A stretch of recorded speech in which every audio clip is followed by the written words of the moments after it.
बोलिए राम भगवान की जय। बजरंगबली बब्बा की जय। मंगल भवन अमंगल हारी द्रबहु सो दशरथ अजिर बिहारी दीन दयाल विरधु सम्मारी हनहु नाथ मम संकट भारी दादुर धुनि चहु दिशा सुहाई वेद पढ़हि जनु बटु समुदायी नव पल्लव भय बिटप अनेका साधक मन जस मिले विवेका अर्क जवास पात बिनु भयउ जस सुराज खल उद्यम गयउ खोजत कतहु मिलई नहीं धूरी करई क्रोध जिमि धर्महि दूरी शशि संपन्न सोह मही कैसी उपकारी कै संपत्ति जैसी निशितम घन खद्योद विराजा जनुदन बिन कर मिला समाजा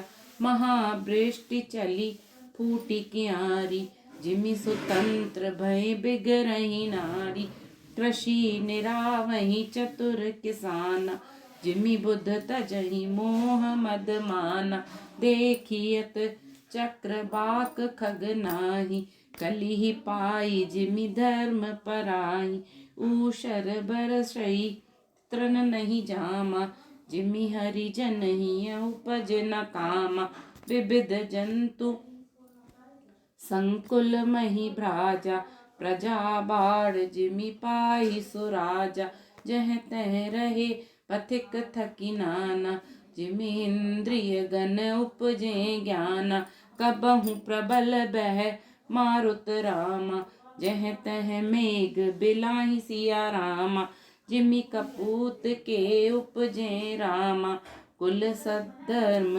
नसाहि सिया रामा कबहु दिवस मह निबिड़तम रामा कबहु प्रगट पतंग सिया रामा बिन सही उपजई ज्ञान जिमि रामा पाई कुसंग सुसंग सिया रामा वर्षा विगत शरद ऋतु आई लक्ष्मण देखहु परम सुहाई फूले कास सकल मही छाई जनु वर्षा कृत प्रगट बुढ़ाई उदित अगस्ति पंथ जल सोषा जिमि लोभहि सोषई संतोषा सरिता सर निर्मल जल सोआ संत हृदय जस गत मद मोहा रस रस सुख सरित सर पानी ममता त्याग करहि जिमि ज्ञानी जानी सरद ऋतु खंजन आए पाई समय जिमि सुकृत सुहाय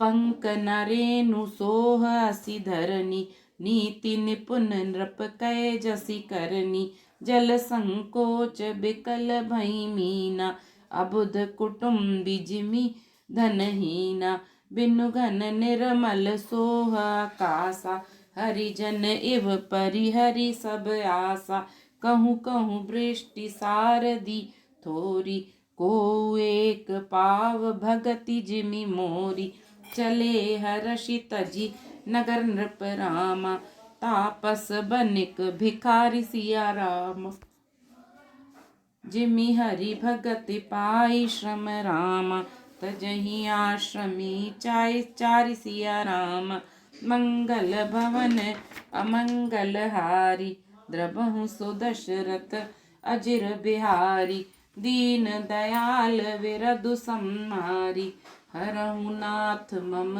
संकट भारी। चारों दिशाओं में मेंढकों की ध्वनि ऐसी सुहावनी लगती है मानो विद्यार्थियों के समुदाय वेद पढ़ रहे हों। अनेकों वृक्षों में नए पत्ते आ गए हैं जिससे वे ऐसे हरे भरे एवं सुशोभित हो गए हैं जैसे साधक का मन विवेक प्राप्त होने पर हो जाता है। मदार और जवासा बिना पत्ते के हो गए, उनके पत्ते झड़ गए। जैसे श्रेष्ठ राज्य में दुष्टों का उद्यम जाता रहा, उनकी एक भी नहीं चलती, धूल कहीं खोजने पर भी नहीं मिलती। जैसे क्रोध धर्म को दूर कर देता है, अर्थात क्रोध का आवेश होने पर धर्म का ज्ञान नहीं रह जाता। अन्न से युक्त लहलहाती हुई खेती से हरी भरी पृथ्वी कैसी शोभित हो रही है। जैसे उपकारी पुरुष की संपत्ति रात के घने अंधकार में जुगनू शोभा पा रहे हैं, मानो दंभियों का समाज आज उठा हो। भारी वर्षा से खेती की क्यारियां फूट चली हैं, जैसे स्वतंत्र होने से स्त्रियां बिगड़ जाती हैं। चतुर किसान खेतों को निरा रहे हैं, उनमें से घास आदि को निकालकर फेंक रहे हैं, जैसे विद्वान लोग मोह मद और मान का त्याग कर देते हैं। चक्रवाक पक्षी दिखाई नहीं दे रहे हैं, जैसे कलयुग को पाकर धर्म भाग जाते हैं। ऊसर में वर्षा होती है, पर वहाँ घास तक नहीं उगती, जैसे हरि भक्त के हृदय में काम नहीं उत्पन्न होता। पृथ्वी अनेक तरह के जीवों से भरी हुई उसी तरह शोभायमान है, जैसे स्वराज्य पाकर प्रजा की वृद्धि होती है। जहाँ तहाँ अनेक पथिक थककर ठहरे हुए हैं, जैसे ज्ञान उत्पन्न होने पर इंद्रियां शिथिल होकर विषयों की ओर जाना छोड़ देती हैं। कभी कभी वायु बड़े जोर से चलने लगती है, जिससे बादल जहाँ तहाँ गायब हो जाते हैं, जैसे कुपुत्र के उत्पन्न होने से कुल के उत्तम धर्म श्रेष्ठ आचरण नष्ट हो जाते हैं। कभी बादलों के कारण दिन में घोर अंधकार छा जाता है और कभी सूर्य प्रकट हो जाते हैं, जैसे कुसंग पाकर ज्ञान नष्ट हो जाता है और सुसंग पाकर उत्पन्न हो जाता है। हे लक्ष्मण, देखो, वर्षा बीत गई और परम सुंदर शरद ऋतु आ गई। फूले हुए कांस से सारी पृथ्वी छा गई, मानो वर्षा ऋतु ने कांस रूपी सफेद बालों के रूप में अपना बुढ़ापा प्रकट किया है। अगस्त के तारे ने उदय होकर मार्ग के जल को सोख लिया, जैसे संतोष लोभ को सोख लेता है। नदियों और तालाबों का निर्मल जल ऐसी शोभा पा रहा है, जैसे मद और मोह से रहित संतों का हृदय। नदी और तालाबों का जल धीरे धीरे सूख रहा है, जैसे ज्ञानी विवेकी पुरुष ममता का त्याग करते हैं। शरद ऋतु जानकर खंजन पक्षी आ गए, जैसे समय पाकर सुंदर सुकृत आ जाते हैं, पुण्य प्रकट हो जाते हैं। ना कीचड़ है ना धूल, इससे धरती निर्मल होकर ऐसी शोभा दे रही है, जैसे नीति निपुण राजा की करनी। जल के कम हो जाने से मछलियां व्याकुल हो रही हैं, जैसे मूर्ख विवेक शून्य कुटुंबी गृहस्थ धन के बिना व्याकुल होता है। बिना बादलों का निर्मल आकाश ऐसा शोभित हो रहा है, जैसे भगवत भक्त सब आशाओं को छोड़कर सुशोभित होते हैं। कहीं कहीं बिरले ही स्थानों में शरद ऋतु की थोड़ी थोड़ी वर्षा हो रही है, जैसे कोई बिरले ही मेरी भक्ति पाते हैं। शरद ऋतु पाकर राजा, तपस्वी, व्यापारी और भिखारी क्रमशः विजय, तप, व्यापार और भिक्षा के लिए हर्षित होकर नगर छोड़कर चले। जैसे श्रीहरि की भक्ति पाकर चारों आश्रम वाले नाना प्रकार के साधन रूपी श्रमों को त्याग देते हैं। सुखी मीन जे नीर अगाधा, जिमि हरि सरन न एकउ बाधा। फूले कमल सोह सर कैसा, निर्गुण ब्रह्म सगुण भय जैसा। गुंजत मधुकर मुखर अनूपा, सुंदर खग रब नाना रूपा। चक्र बाक मन दुख निसिपेकी, जिमि दुर्जन पर संपत्ति देखी। चातक रटत तृषाति ओहि, जिमि सुख लहई न संकर द्रोही। सरदा तप निसि ससी अपहरई, संत दरस जिमि पातक टरई। देखी इंदु चकोर समुदाय, चित वही जिमि हरिजन हरि पाई। मसक दंस बीते हम त्रासा, जिमि द्विज द्रोह किए कुल नासा।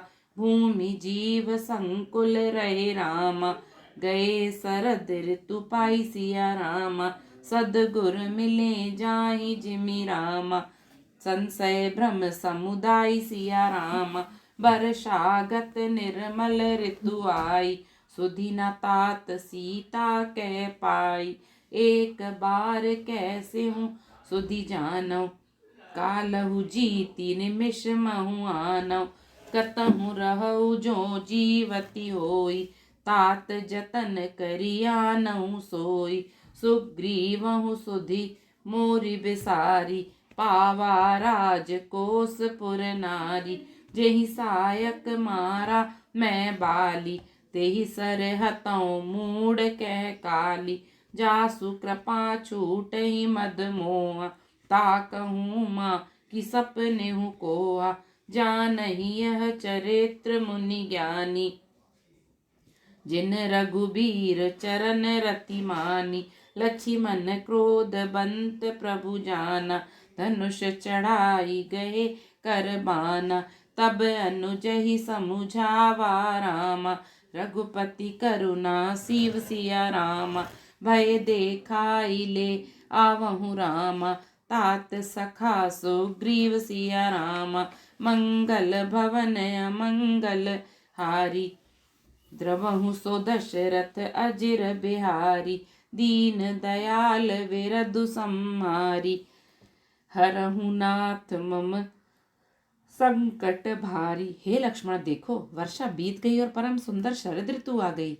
फूले हुए कास से सारी पृथ्वी छा गई, मानो वर्षा ऋतु ने कास रूपी सफेद बालों के रूप में अपना बुढ़ापा प्रकट किया हो। अगस्त के तारे ने उदय होकर मार्ग के जल को सोख लिया, जैसे संतोष लोक को सोख लेता है। नदियों और तालाबों का निर्मल जल ऐसी शोभा पा रहा है जैसे मद और मोह से रहित संतों का हृदय। नदी और तालाबों का जल धीरे धीरे सूख रहा है, जैसे ज्ञानी अर्थात विवेकी पुरुष ममता का त्याग करते हैं। शरद ऋतु जानकर खंजन पक्षी आ गए, जैसे समय पाकर सुंदर सुकृत आ जाते हैं, पुण्य प्रकट हो जाते हैं। ना कीचड़ है ना धूल, इससे धरती निर्मल होकर ऐसी शोभा दे रही है जैसे नीति निपुण राजा की करनी। जल के कम हो जाने से मछलियां व्याकुल हो रही हैं, जैसे मूर्ख विवेक शून्य कुटुंबी धन के बिना व्याकुल होता है। बिना बादलों का निर्मल आकाश ऐसा शोभित हो रहा है जैसे भगवत भक्त सब आशाओं को छोड़कर सुशोभित होते हैं। कहीं कहीं शरद की थोड़ी थोड़ी वर्षा हो रही है, जैसे कोई बिरले ही मेरी भक्ति पाते हैं। शरद ऋतु पाकर राजा, तपस्वी, व्यापारी और भिखारी क्रमशः विजय, तप, व्यापार और शिक्षा के लिए हर्षित होकर नगर छोड़कर चले। जैसे श्रीहरि की भक्ति पाकर चारों आश्रम वाले नाना प्रकार के साधन रूपी श्रमों को त्याग देते हैं। जो मछलियां अथाह जल में हैं वे सुखी हैं, जैसे श्रीहरि के शरण में चले जाने पर एक भी बाधा नहीं रहती। कमलों के फूलने से तालाब कैसी शोभा दे रहा है, जैसे निर्गुण ब्रह्म सगुण होने पर शोभित होता है। भौरे अनुपम शब्द करते हुए गूंज रहे हैं तथा पक्षियों के नाना प्रकार के सुंदर शब्द हो रहे हैं। रात्रि देखकर चकवे के मन में वैसे ही दुख हो रहा है जैसे दूसरे की संपत्ति देखकर दुष्ट को होता है। पपीहा रट लगाए है, उसको बड़ी प्यास है, जैसे श्री शंकर जी का द्रोही सुख नहीं पाता, सुख के लिए झीकता रहता है। शरद ऋतु के ताप को रात के समय चंद्रमा हर लेता है, जैसे संतों के दर्शन से पाप दूर हो जाते हैं। चकोरों के समुदाय चंद्रमा को देखकर इस प्रकार टकटकी लगाए हैं, जैसे भगवत भक्त भगवान को पाकर उनके निर्निमेष नेत्रों से दर्शन करते हैं। मच्छर और डांस जाड़े के डर से इस प्रकार नष्ट हो गए जैसे ब्राह्मण के साथ बैर करने से कुल का नाश हो जाता है। वर्षा ऋतु के कारण पृथ्वी पर जो जीव भर गए थे वे शरद ऋतु को पाकर वैसे ही नष्ट हो गए, जैसे सद्गुरु के मिल जाने पर संदेह और भ्रम के समूह नष्ट हो जाते हैं। वर्षा बीत गई, निर्मल शरद ऋतु आ गई, परंतु हे तात, सीता की कोई खबर नहीं मिली। एक बार कैसे भी पता पाऊं तो काल को भी जीतकर पल भर में जानकी को ले आऊं। कहीं भी रहे, यदि जीती होगी तो हे तात, यत्न करके मैं उसे अवश्य लाऊंगा। राज्य, खजाना, नगर और स्त्री पा गया, इसलिए सुग्रीव ने भी मेरी सुधि भुला दी। जिस वाण से मैंने बाली को मारा था उसी वाण से कल उस मूढ़ को मारूं। शिवजी कहते हैं, हे उमा, जिनकी कृपा से मद और मोह छूट जाते हैं उनको कहीं स्वप्न में भी क्रोध हो सकता है? यह तो लीला मात्र है। ज्ञानी मुनि जिन्होंने श्री रघुनाथ जी के चरणों में प्रीति मान ली है, जोड़ ली है, वे ही इस चरित्र लीला रहस्य को जानते हैं। लक्ष्मण जी ने जब प्रभु को क्रोध युक्त जाना तब उन्होंने धनुष चढ़ाकर बाण हाथ में ले लिए। तब दया की सीमा श्री रघुनाथ जी ने छोटे भाई लक्ष्मण जी को समझाया कि हे तात, सखा सुग्रीव को केवल भय दिखलाकर ले आओ, उसे मारने की बात नहीं है। इहाँ पवन सुत हृदय बिचारा, राम काजु सुग्रीव बिसारा।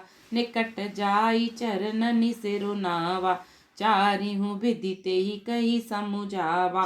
सुनि सुग्रीव परम भय माना, विषय मोर हरि लीनेहु ज्ञाना।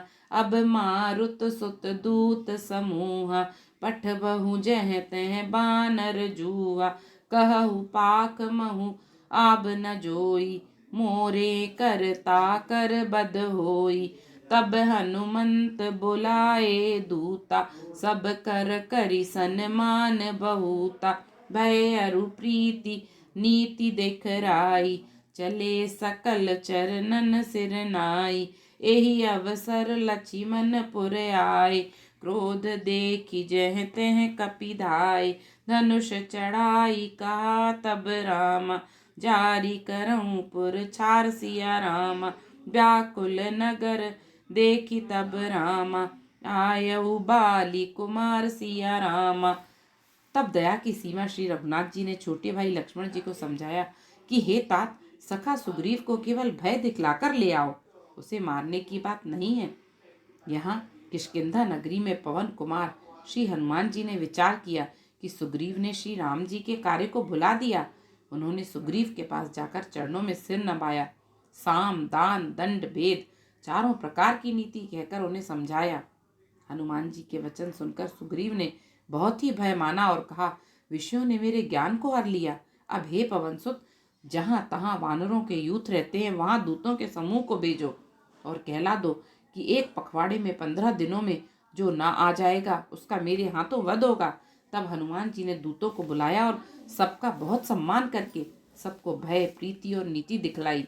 सब बंदर चरणों में सिर नवाकर चले। इसी समय लक्ष्मण जी नगर में आए। उनका क्रोध देखकर बंदर जहां तहां भागे। तदनंतर लक्ष्मण जी ने धनुष चढ़ाकर कहा कि नगर को जलाकर अभी राख कर दूंगा। तब नगर भर को व्याकुल देखकर बाली पुत्र अंगद जी उनके पास आ गए। मंगल भवन अमंगल हारी, द्रबहु सो दशरथ अजिर बिहारी। दीन दयाल विरधु संहारी, हरहु नाथ मम संकट भारी। बोलिए सियावर रामचंद्र जी की जय, पवन सुत हनुमान जी की जय। जय जय श्री राम।